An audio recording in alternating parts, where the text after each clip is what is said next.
quem Deus é pra você? E como é que você tem enxergado Ele durante a sua vida? Você já deve ter ouvido aquela frase assim: entrega nas mãos do Senhor, confia em Deus, Deus vai te ajudar, Ele provê, Deus está cuidando de tudo. E realmente Deus está, e realmente Deus faz isso. Mas a pergunta que eu quero que você reflita nesse dia é: isso tem sido pra você algo que você usa no seu dia a dia, quando você está passando por um momento difícil, e aí você lembra disso como frase de efeito, porque te ensinaram. E quando você está passando por algum problema, você pode recorrer a Deus, que Deus pode fazer todas as coisas, ou porque realmente você enxerga Deus dessa forma. É sobre isso que nós vamos falar hoje, e eu já falo pra você: abre seu coração, porque me vem algo assim profundo.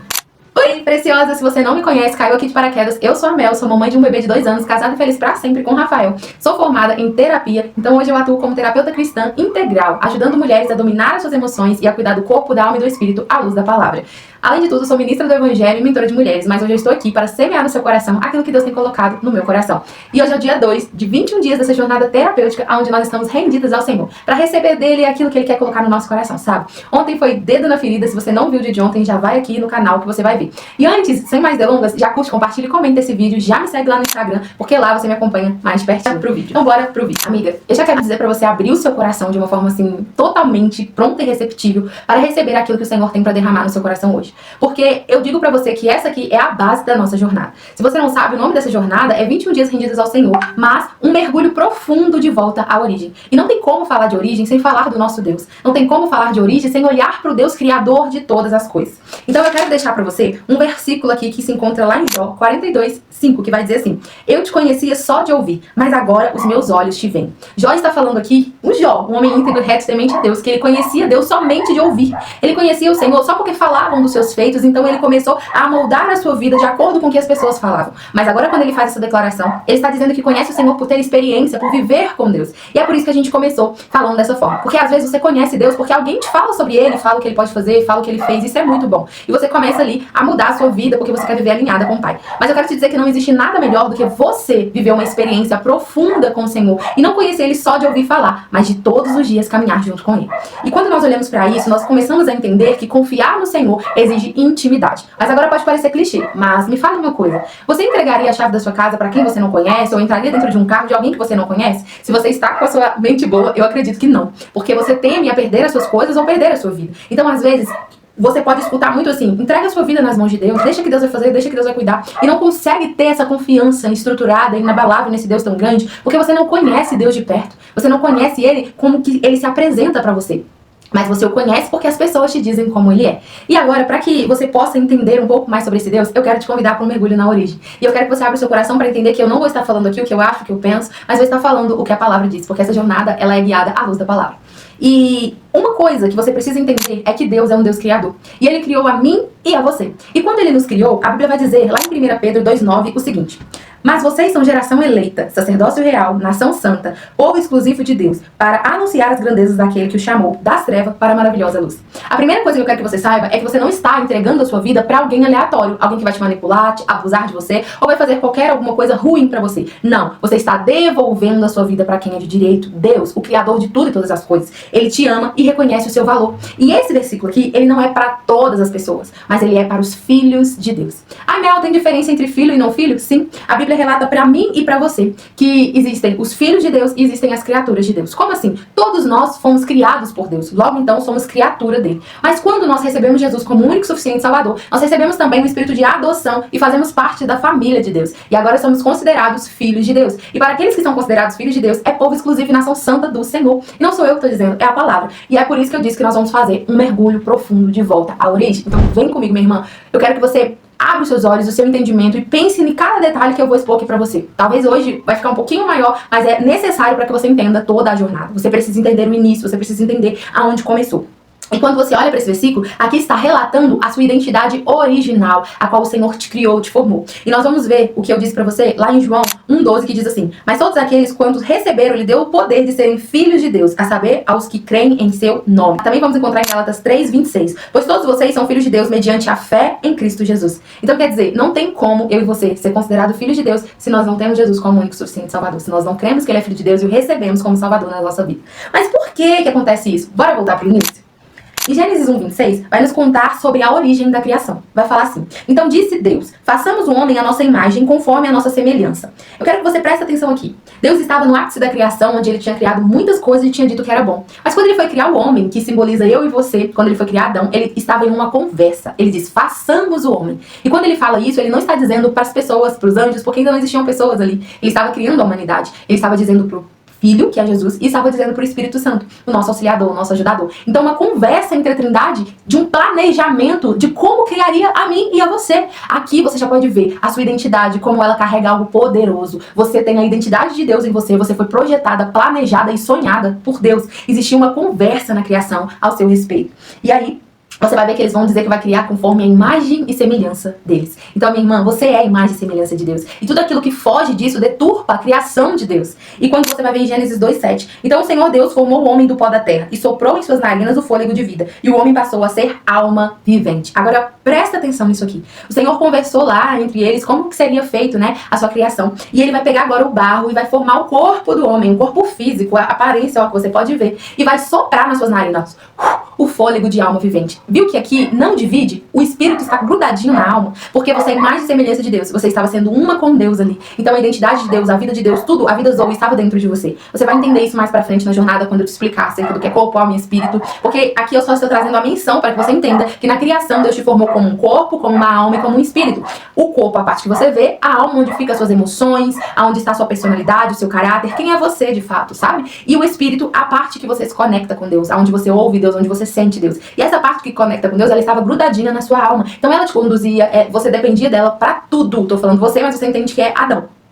E quando Deus faz essa criação, a Bíblia vai dizer em Gênesis 2:16-17 o seguinte: e o Senhor Deus ordenou ao homem, de toda a árvore do jardim comerás livremente, mas da árvore do conhecimento do bem e do mal não comerás, porque no dia que comeres certamente morrerá. E eu tenho certeza que você já conhece essa história aqui, que é onde Adão e Eva comem do fruto proibido. E talvez você pode estar imaginando que é a maçã, outros dizem que eles tiveram relação sexual, mas não é nada disso, gente. Aqui a Bíblia está dizendo sobre a árvore do conhecimento, uma árvore que Deus tinha colocado lá. E não era só sobre comer um fruto, mas aqui é que se você comesse daquele fruto, você estaria tendo acesso à morte espiritual. Então não significava que eles iriam comer o fruto e ia morrer como a gente acontece de morrer aqui no mundo. Não, eles seriam separados de Deus. Lembra que eu falei que a alma estava grudadinha no espírito e dependia de Deus? Então, se eles decidissem comer desse fruto, eles estavam dizendo assim: Deus, a partir de agora eu sou separado de você. Eu escolho o que é bom pra mim. Eu quero saber o que é bom pra mim. Eu não quero mais os seus padrões, os seus parâmetros, mas eu vou decidir o que é bom e o que não é. Então acontece a morte espiritual. O homem, ali a alma do homem, a vida do homem é desgrudada de Deus. Então acontece a queda, que nós vamos ver aqui em Gênesis 3:6 até o 10, que vai dizer assim: vendo a mulher que a árvore era boa para se comer, agradável aos seus olhos e desejável para dar entendimento. Então ela queria entender além do que Deus já proporcionava para ela. Tomou do seu fruto, comeu e deu também ao seu marido, e ele comeu com ela. Então foram abertos os olhos de ambos e perceberam que estavam nus, e coseram folhas de figueira e fizeram para si aventais. Alguns historiadores dizem que o fruto era figo porque era a árvore mais próxima, mas não é nada comprovado. E ouviram a voz do Senhor Deus que passeava no jardim pela viração do dia. Porque a Bíblia conta que todos os dias Adão conversava com Deus na viração do dia. Eles tinham um relacionamento, eles tinham intimidade. Era normal Deus e Adão estar próximos um ao outro. Porque Deus criou o homem para ter intimidade, para conversar, para compartilhar a vida. Eles eram imagem e semelhança, eles tinham pensamentos iguais, desejos iguais, vontades iguais. Não existia um pecado, o homem não errava o alvo. E esconderam-se Adão e sua mulher da presença do Senhor, entre as árvores do jardim. E chamou o Senhor Deus Adão e disse-lhe: onde estás? E ele disse: ouvi a tua voz soar no jardim e tive medo, porque estava nu e me escondi.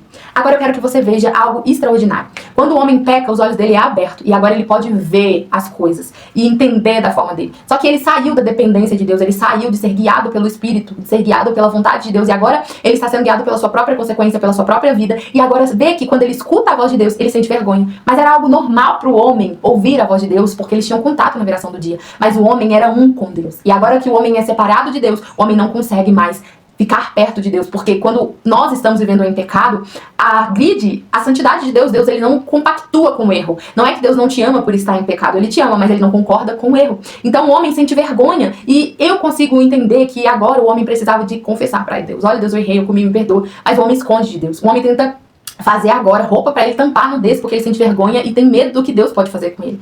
Então o que eu entendo aqui é exatamente isso que nós fazemos. Todas as vezes quando nós nos afastamos de Deus, todas as vezes como que nós nos afastamos da vontade do Pai, o que nós fazemos? Nós tentamos dar um jeitinho para consertar as coisas. Ele fez avental para cobrir a nudez, e às vezes nós estamos entrando em portas para cobrir o financeiro, às vezes nós estamos entrando em relacionamento para sanar a carência, às vezes nós estamos fazendo tantas coisas para dar aquele jeitinho brasileiro, sendo que o que nós precisamos fazer é voltar. Mas não existe um caminho de volta para Deus, a não ser em Jesus. E o pecado, ele não só afetou as ações, mas o sentimento, as emoções, a identidade e o relacionamento. Quando o pecado entrou, ele separou o homem de Deus. E quando ele separa o homem de Deus, agora o homem fica vulnerável. Agora o homem sente medo, agora o homem não tem mais sabedoria total e suprema, porque é um ser limitado, ele foi feito em imagem e semelhança de Deus. Então ele tem um vislumbre do que fazer, mas ele não tem a perfeição, a exatidão, a plenitude, porque ele não é onisciente, ele não sabe de todas as coisas. Mas quando ele tá grudadinho no Senhor, ele faz o que é possível e Deus faz o que é impossível. A natureza, a identidade original que o Senhor nos criou, é a que está descrita na Bíblia. Mas o pecado distorce e arranca de nós essa identidade. E aí você vai começar a ver que o pecado distorceu a identidade real e afasta a gente da fonte, da origem. E aí você vê um desalinhamento acontecendo. Agora o corpo e a alma ficam aqui e o espírito fica sem vida.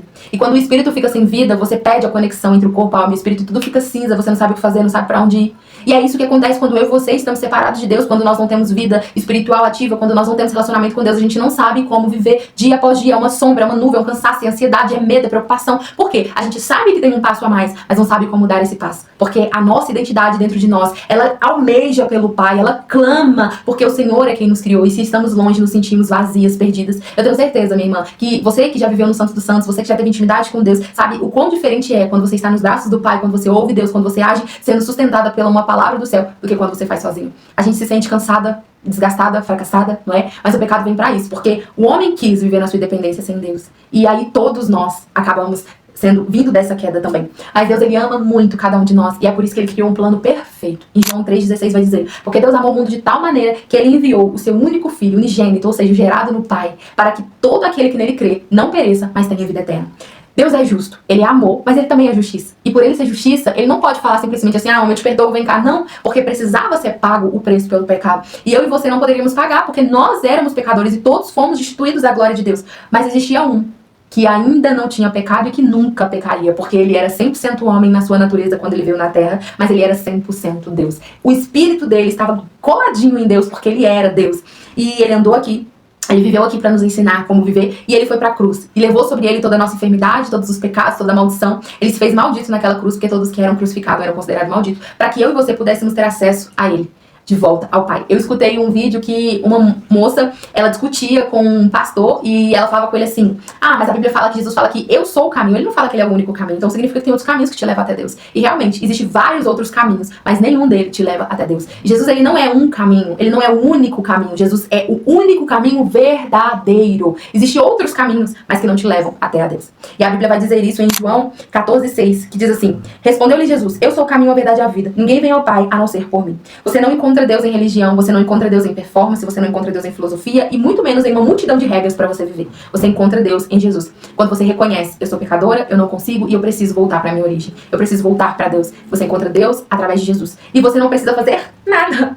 E é por isso que buga a nossa mente, porque o mundo nos ensina que precisamos estar em constante evolução, aprendendo, fazendo para crescer e para ser. Só que na verdade você já é. E quando você aceita Cristo, né, na verdade ele te aceita, quando você reconecta com ele, ele te devolve a vida que foi perdida pelo pecado. Ele te devolve a identidade original, que sente prazer em viver, de estar conectada com o Pai. Ele te devolve a vida Zoe, que é a vida de Deus que volta pro teu espírito. Lembra que quando aconteceu a queda, o espírito morreu e ficou só a alma, sem direção, vagando e não mandava nada pro corpo. Mas agora quando você aceita Jesus, o espírito dele revivifica o seu espírito, que alinha a sua alma, te dando toda a clareza que você precisa. E o seu corpo, ele vive aqui na terra respondendo aos estímulos de uma alma alinhada ao espírito. Romanos 6,23 vai dizer que o salário do pecado é a morte, que foi o que aconteceu lá. Quando eles decidiram pecar, quando eles decidiram viver por si só, o pecado separou eles de Deus. Isso acontece até hoje. Se você decide não querer Jesus, tudo bem, Deus ele não vai te obrigar, mas você vai viver uma vida desconectada, perdida e sem sentido. Romanos 3,23 vai dizer: todos pecaram e foram separados da glória de Deus, que foi o que eu expliquei pra vocês. Um homem não poderia pagar pelo preço do pecado de outro homem. Era necessário alguém sem pecado. Deus, que é justo em seu amor, respeita a sua justiça e envia o seu filho, porque ele queria a mim e a você de volta.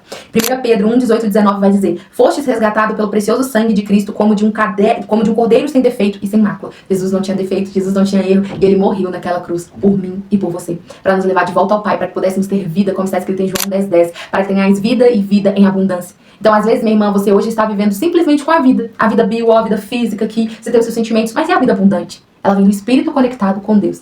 E aí, se você não vive isso, você não vive os planos de Deus, você não vive as heranças do Senhor e todas as promessas que Ele tem declarado na Bíblia, porque é para os filhos, e só é filho aquele que crê e que confessa. É de graça, minha irmã, é só receber Jesus, é só declarar o Senhor como o único suficiente Salvador. Puf, pronto, você declarou. Agora, o diabo, as pessoas, todo mundo reconhece que agora você tem uma nova identidade, porque agora você foi adotado na família de Deus, você tem um pai que cuida de você, você tem herança de filho, tudo que Deus conquistou na cruz do Calvário, você conquista também. E 1 Timóteo 2,5 vai dizer: há um só Deus e um só mediador entre Deus e os homens, Jesus Cristo, o homem, aquele que morreu por mim e por você. Então Jesus é o nosso mediador. Jesus quer te conectar de volta à fonte, quer te levar de volta à origem, quer que você resgate a sua versão que foi distorcida pelo pecado. Você não é o que você ouviu, você não é o que as pessoas falaram, você é o que Deus diz que você é, filha amada, preciosa. Resgate essa identidade em Deus, através de Jesus. Você pode viver os sonhos e os planos do Senhor. Veio a queda, a dívida e a cruz e a restauração que está em Jesus. Romanos 8,15, porque não recebeste do espírito de escravidão para viveres outra vez atemorizado, mas recebeste do espírito de adoção, pelo qual clamamos Abba, Pai. Então hoje, você que recebe Jesus como único e suficiente Salvador, você recebe o espírito de adoção, que te conecta à família de Deus, onde as hierarquias, tudo tem que te respeitar como filha amada de Deus. Antes, você era escrava do medo, da distância, do pecado, vivia uma vida dissoluta e não sabia o que fazer, porque o pecado te dominava, as emoções, a inconstância, a ansiedade. Mas hoje você é filha, e se você é filha, você foi adotada, e se você foi adotada, você tem intimidade e identidade de filha. O pai íntimo e amoroso, um pai próximo, isso que significa Abba, Pai. E é aí que nasce a confiança. Porque não tem como eu e você entregar a nossa vida por completo para um Deus que nós não conhecemos. E eu quero te convidar a mergulhar no mais íntimo profundo do seu ser e declarar Deus como o único suficiente Salvador da sua vida. Porque Ele quer redimir o seu passado. Não importa o que você fez até aqui. Se você ainda não confessou Jesus, Ele apaga todo o seu passado e lança no mar do esquecimento. Se você já confessou Jesus, mas tem andado meio torta, confessa de novo, porque Ele vai apagar o seu passado, vai lançar no mar do esquecimento. Não é que você não vai lembrar, não é que não vai ter consequência, mas é que Ele vai colocar uma pedra. O que aconteceu de lá pra cá, Ele não imputa mais. Mas agora daqui pra lá é a vida que você tem com Ele. Então, quem é Deus pra você? Como você enxerga Ele? Ele é um Deus próximo? Ele é um Deus longe? Ele é um Deus que você confia? Ou é um Deus que você não confia? Ele é um pai, amigo, amoroso? Ou é um Deus que você olha assim, ah, Deus tá de longe, eu fiz uma coisa errada, Ele vai me castigar. Ah, Deus tá de longe, eu preciso de algo, vou fazer um propósito, vou fazer um jejum, vou buscar o Senhor, porque pra Ele me dar uma resposta. Não, minha irmã. Você é filha, e filho não fica fazendo penitência pra falar com seu pai. Você pode simplesmente abrir a sua boca e falar com Deus, porque Jesus veio e morreu no seu lugar, o véu foi rasgado, e hoje você tem acesso ao Santo dos Santos, hoje você pode orar, hoje você pode ter a resposta do Pai, e Ele quer que você seja essa filha próxima dele. Nos próximos dias você vai entender um pouquinho a mais desse assunto, no nível profundo de como entrou as feridas, a deturpação no homem, mas hoje o que você precisa entender é que nada daqui pra frente faz sentido na sua vida se Jesus não for o seu único suficiente Salvador. Se você não crê nele como único suficiente Salvador, então nenhuma promessa, nada do que está escrito na Bíblia vai ser válido para você. Porque o reino dos céus ele é tomado por esforços, mas por esforços de crer no Senhor, porque tudo aquilo que está escrito lá só serve como princípio para aqueles que querem Jesus. É para os filhos. Se você deseja ser uma geração eleita, sacerdócio real, faça essa oração comigo. Senhor, meu Deus, meu Pai. Agora você fala seu nome. Eu, Regiane Aparecida dos Prazeres Santos de Souza, aí você fala seu nome todo. Confesso o Senhor como meu único e suficiente Salvador. Apaga os meus pecados, escreve meu nome no livro da vida, ressignifica a minha história, me ajuda a caminhar de novo no centro da tua vontade, porque um dia eu até fui, mas perdi, ou hoje é a primeira vez que eu estou fazendo isso. Que você seja abençoada, que você sinta o toque do Espírito Santo, porque quando você reconhece Jesus, a Bíblia fala que Deus envia o Consolador, Ele não nos deixa órfão, o Espírito Santo está aí para te ensinar acerca de todas as coisas, nós falaremos dele em outros vídeos, mas hoje é isso. E eu espero que você tenha mergulhado nessa origem, que você tenha mergulhado e entendido como é que você veio para este mundo ali, que você foi planejada. E a gente vai falar da concepção na barriga da sua mãe mais pra frente, mas hoje você precisava entender a origem da sua criação. Que Deus te abençoe. E hoje o exercício é simplesmente fazer uma oração de entrega com sinceridade.